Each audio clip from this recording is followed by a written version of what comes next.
যে মূর্তি পূজা করা ইসলামের সবচেয়ে বড় পাপ এবং আল্লাহ মূর্তি পূজাকে এ কারণে ক্ষমা করবেন না। ইসলাম ছাড়া অন্য ধর্মের পরিবারে জন্মগ্রহণ করা মানুষের কি হবে? উদাহরণস্বরূপ ভারত, এখানে অধিকাংশ মানুষ হিন্দু এবং সারা জীবনেও তারা ইসলাম সম্পর্কে নাও জানতে পারে অথবা কেউ তাদেরকে এ ব্যাপারে নাও শেখাতে পারে। এসব মানুষের দোষ কি? তারা কি কখনো জান্নাতে যাবে না? আল্লাহ কি এই মানুষদের জান্নাতে প্রবেশ করতে দেবেন না? তাদের দোষ কি যদি জন্মের পর থেকে তাদেরকে যা শেখানো হচ্ছে তা বিশ্বাস করে? তাদের উপর কি আল্লাহর কোনো দয়া নেই? আপনাকে ধন্যবাদ। বোন, খুব ভালো প্রশ্ন করেছেন, খুবই যৌক্তিক প্রশ্ন। অমুসলিম পরিবারে জন্মগ্রহণ করে মানুষদের ব্যাপার কি, আর তাদের পিতামাতা মূর্তি পূজা করছে, তো দোষটা কার? আল্লাহ কেন তাদের শাস্তি দেবেন? খুবই ভালো প্রশ্ন। এ কারণে আমাদের প্রিয় নবী মুহাম্মদ সাল্লাল্লাহু আলাইহি ওয়াসাল্লাম বলেছেন, প্রতিটা শিশু দিনুল ফিতরের উপর জন্মগ্রহণ করে, প্রতিটি শিশু মুসলিম হিসেবে জন্মগ্রহণ করে, হোক তার জন্ম ইহুদি পরিবারে, খ্রিস্টান পরিবারে, হিন্দু পরিবারে অথবা মুসলিম পরিবারে, সে মুসলিম হয়ে জন্ম নেয়। আগে আমি বলেছি মুসলিমের সংজ্ঞা হচ্ছে যে ব্যক্তি নিজের ইচ্ছাকে আল্লাহর কাছে সমর্পণ করে। তাই প্রত্যেকটা শিশু জন্মের সময় তার ইচ্ছাকে আল্লাহর কাছে সমর্পণ করে, পরে প্রভাবিত হয় বয়োজ্যেষ্ঠদের দ্বারা, পিতামাতার দ্বারা, শিক্ষকদের দ্বারা, তারপর মূর্তি পূজা শুরু করে, অগ্নি পূজা শুরু করে, ভ্রান্ত পথে চলে যায়। এ কারণে যখনই কোনো অমুসলিম ইসলাম গ্রহণ করে তখন তার জন্য সঠিক শব্দটা হচ্ছে রিভার্ট, কনভার্ট না। কনভার্ট মানে এক ধর্মবিশ্বাস থেকে অন্য ধর্মবিশ্বাসে যাওয়া। রিভার্ট মানে কেউ সঠিক পথে ছিল, ভ্রান্ত পথে গিয়েছিল, আবার সঠিক পথে ফিরে এসেছে। তাই যথার্থ শব্দটা হচ্ছে রিভার্ট। আপনার প্রশ্নের দিকে আসি, যদি কোনো শিশু অমুসলিম পরিবারে জন্ম নেয়, আল্লাহ কিভাবে তাকে শাস্তি দিতে পারেন?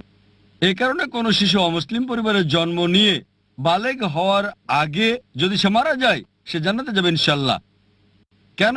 কারণ প্রত্যেক শিশুই তার ইচ্ছাকে আল্লাহর কাছে সমর্পণ করে। সে মুসলিম, তার হিন্দু অথবা খ্রিস্টান যে কোনো নাম হতে পারে, জন, রাম, এতে কোনো সমস্যা নেই। কিন্তু যদি শিশু বলে গণ্য হয় আর যদি সে অবস্থায় মারা যায়, তাহলে জান্নাতে যাবে, মুসলিম বা অমুসলিম যে পরিবারেই সে জন্মগ্রহণ করুক না কেন। পরবর্তীতে যখন সে বড় হয়ে ওঠে এবং বালেগ হয়, তখন সে দায়ী হয় তার নিজের কাজের জন্য। এ কারণে যদি কোনো শিশু অপরাধ করে, কোর্টে তাকে ছাড় দেয়, তবে যখন বালেগ হয় সে বলতে পারে না যে বাবা শিখিয়েছে তাই আমি এখন চুরি করছি। যদি বড় হয়ে 22 বছর বয়সে চুরি করার পরে পুলিশ তাকে ধরে, সে বলতে পারে না আমার বাবা শিখিয়েছে তাই আমি চুরি করছি। বিচারক কি তাকে ছেড়ে দেবে? যদি 5 বছর বয়স হয়, বিচারক বলতে পারেন ঠিক আছে, সে শিশু, তার জ্ঞান বুদ্ধি হয়নি। কিন্তু যখন প্রাপ্তবয়স্ক হয়, তখন যদি বিচারককে সে বলে আমি চুরি করছি কারণ আমার বাবা শিখিয়েছে, তাকে ক্ষমা করা হবে না। প্রত্যেক ব্যক্তি তার কর্মের জন্য দায়ী। যখন কেউ প্রাপ্তবয়স্ক হয় তখন তার দায়িত্ব হচ্ছে সত্য অন্বেষণ করা। আমাদের মুসলিমদের দায়িত্ব অমুসলিমের কাছে বাণী পৌঁছানো। ওই লোকটা বাণী গ্রহণ করুক বা না করুক, মানুষকে মুক্ত করে দেওয়া হলে যেটা হয়, দুটো সম্প্রদায় আছে যারা 1950 সালের আগে আধুনিক সভ্যতার কোনো ছোঁয়া পায়নি। একটা হলো কাপাউকি সম্প্রদায়, অন্যটা অ্যাস্টোরিয়ান অ্যাবরিজিনস। এই সম্প্রদায়গুলো 1950 সালের আগে আধুনিক সভ্যতার ছোঁয়া একেবারেই পায়নি। আর গবেষণা করে তাদের জীবন পদ্ধতি সম্পর্কে জানা গেছে যে সেটা ইসলাম ছাড়া আর কিছুই না। কিন্তু তারা নিজেদের মুসলিম বলে না, এক স্রষ্টা বিশ্বাস করে স্রষ্টার কোনো প্রতিমা নেই, কোনো প্রতিমূর্তি নেই। স্রষ্টার উপাসনা করার সময় তারা মাটিতে সেজদা দেয়, সবই ছিল ইসলামের মতো, শুধু নাম ছাড়া। তাই কোনো শিশুকে প্রভাবিত করা না হলে সে আল্লাহর কাছে নিজের ইচ্ছাকে সমর্পণ করে এবং সঠিক পথেই থাকে। প্রাপ্তবয়স্ক হওয়ার পরে আমাদের মুসলিমদের দায়িত্ব হচ্ছে ইসলামের বাণী অমুসলিমদের কাছে পৌঁছানো। যদি আমরা না পৌঁছাই, আল্লাহ আমাদের হিসাব নেবেন, তিনি আমাদের হিসাব নেবেন। কিন্তু আমরা আমাদের কাজ করি বা না করি, আমরা দায়ী হব। কিন্তু কোরআনে আল্লাহ বলেন, সূরা ফুসিলাত অধ্যায় নম্বর 41 আয়াত নম্বর 53, সানুরিহিম আয়াতিনা ফিল আফাকি ওয়া ফি আনফুসিহিম হাত্তা ইয়াতাবায়্যানা আন্নাহুল হক। আমি তোমাদেরকে আমার নিদর্শনাবলী দেখাবো দূর দিগন্তে আর তাদের নিজেদের মধ্যেও, যতক্ষণ না তাদের কাছে স্পষ্ট হয় এটাই সত্য। আল্লাহ নিজেই দায়িত্ব নিয়েছেন যে তিনি নিজেই প্রত্যেক মানুষের কাছে সরাসরি বাণী পৌঁছে দেবেন।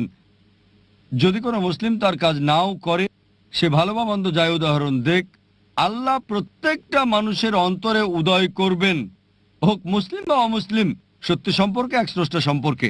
তাই একবার বাণী পৌঁছার পর ওই মানুষটা মানতেও পারে, নাও মানতে পারে, এটা ভেবেও মানতে পারে যে আমি যদি ইসলাম গ্রহণ করি আমার পছন্দনীয় বিষয়গুলো বর্জন করতে হবে, অ্যালকোহল বাদ দিতে হবে, ডেটিং ডান্সিং বাদ দিতে হবে এবং অন্যান্য বিষয় যেগুলো হারাম ওই বাণী গ্রহণ নাও করতে পারে, তখন সে দায়ী হবে। একইভাবে বাবা যদি ভুল কিছু শেখায়, চুরি করা, এটা বোঝা আপনার দায়িত্ব যে চুরি করা হারাম, এটা পাপ, এটা ভুল কাজ।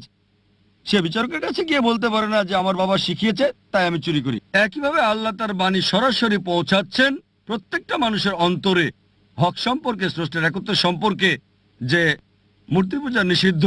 তবুও যদি সে ক্ষান্ত না হয় তখন সেটাই হবে বিচার দিবসে। এ কারণে আল্লাহ বলেন কোন অমুসলিমই আল্লাহর বিচার সম্পর্কে আপত্তি করবে না, কারণ অঙ্গ প্রত্যঙ্গ আপনার সম্পর্কে সাক্ষী দেবে, আপনার চোখ হাত আপনার ব্যাপারে কথা বলবে। তাই বিচার দিবসে এমনকি যদিও ওই মানুষকে জাহান্নামে দেওয়া হয় তবুও তারা আল্লাহ সুবহানাহু ওয়া তাআলার বিচার সম্পর্কে আপত্তি করবে না। তারা বলবে দয়া করে আমাদের আরেকটা সুযোগ দেন। আল্লাহ বলবেন আর সময় নেই, দুনিয়াতে তোমাদের অনেক সুযোগ দেওয়া হয়েছিল আর এখানে একবারই বাঁচবে। তাই বিচার দিবসে কোনো মানুষই, কোনো অমুসলিমই যদি তাকে জাহান্নামে দেওয়া হয় তবুও সে আল্লাহর বিচার সম্পর্কে আপত্তি করবে না। সে শুধুই বলবে দয়া করে ক্ষমা করেন, কিন্তু সেটা হবে না।